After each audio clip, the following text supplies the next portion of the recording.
My name is Zurkuel, and I'm not a lodge education officer. I'm actually a secretary in my Masonic lodge and a past master. And I'm not here officially. I'm not sure where most Worship Brother Charlie Murphy is or Worship Brother Chad Simpson. Hopefully they will be supplying an official report. But just to give you some ideas of what's happening in Ohio, we're evolving in regards to the responsibilities of our district education officers. We have about 25 Masonic districts in Ohio, and I believe around 500 or so lodges. Each lodge has its own lodge education officer, and up until about the year 2000, each lodge was assigned a district education officer. But there were some problems there because the district education officer didn't have a whole lot of responsibility or authority.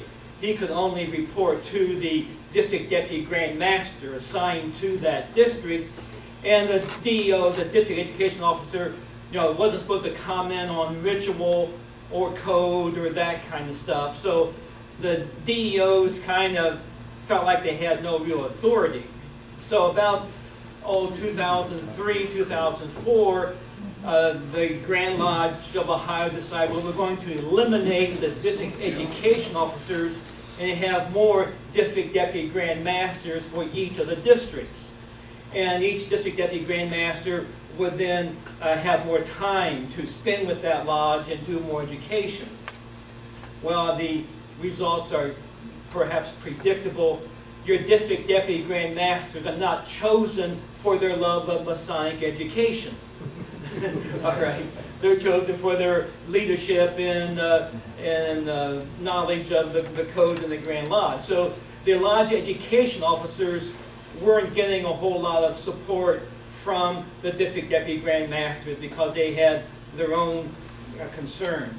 So about 4 or 5 years ago, it was decided to reinstitute the district education officers and to kind of change the command of such that the district education officers reported to the Grand Lodge's committee for education.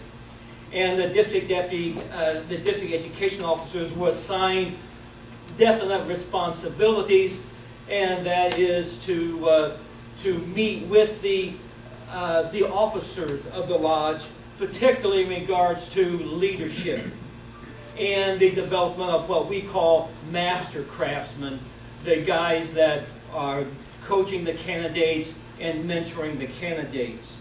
And with that kind of change, why I think we're getting some good things happening, because we're getting the DOs in the lodge working with the lodge officers and working with those people that are mentoring our candidates. So it's been a good little program in that regards, and we hope that it will continue to do so.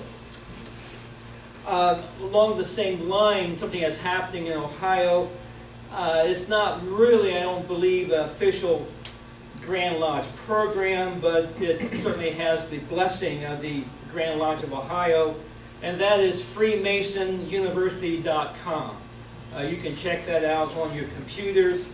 It's developed by some very dedicated Masonic leaders within the state of Ohio, and it addresses leadership, management, and lodge ritual, using ideas not just from Masonic sources, but also from business as well.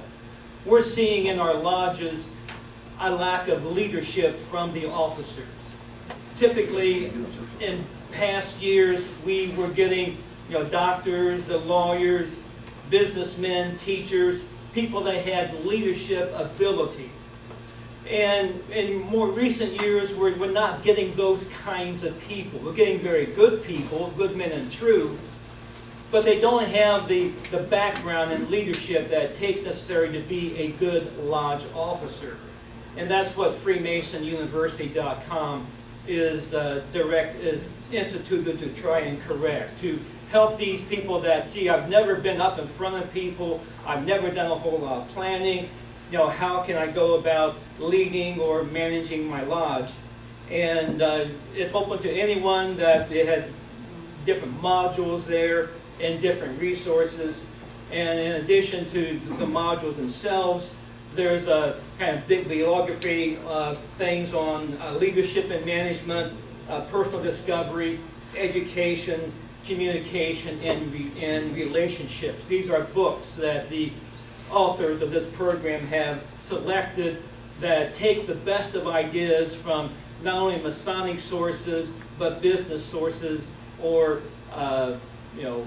personal consulting sources. So Freemasonry.com, I think, is open to anyone, and if you're looking for a good, quick source of information on how to manage a lodge, how to motivate people, I think that would be a good place to start. So hopefully the conference here will be getting an official report, but I'm pleased to offer my humble offering. Thank you. Thank you.